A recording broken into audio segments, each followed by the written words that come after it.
Hi, we're talking today about the new assignment on the white walk cycle in place. This is the first explanation video to help you get started and understand the assignment more clearly.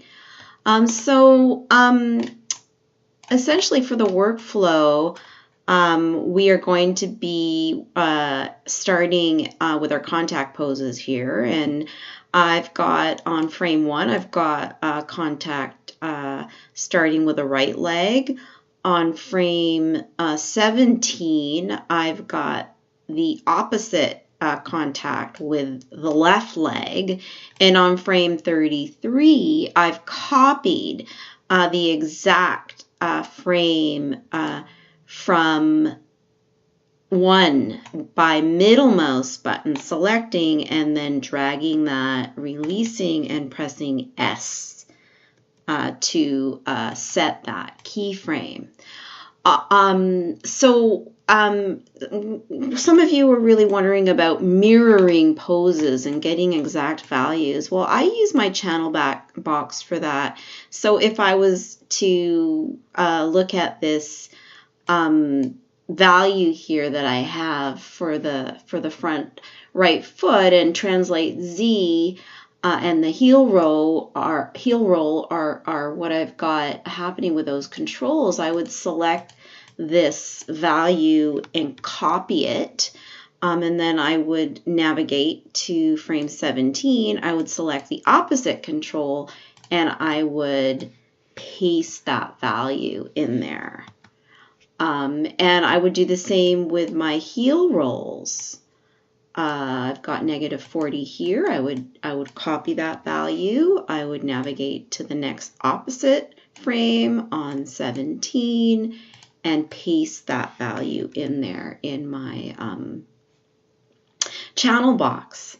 And so you would do that for all the controls that you're using.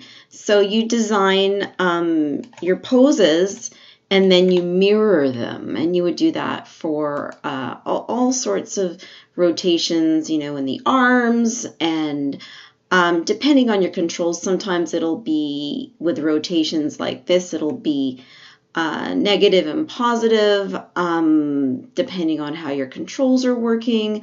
But essentially, you need to figure that out as far as mirroring poses goes. And also, I want to say here, when you're watching your cycle, I would set the range slider to go 32 so that we get a nicer,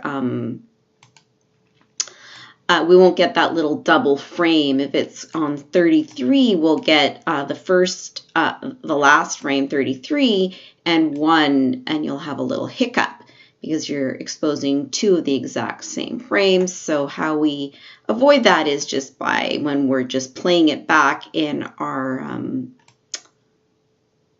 program, we can just have the cycle go from 32 and it'll cycle nicely there for you. But for cycles in general, we don't need to worry about that, because if you look here, the curves take care of themselves, and they know, they're smart, so they will just cycle the animation. Reminding you how to cycle curves is you select the curves and you go to curves, pre-infinity, cycle, and then curves,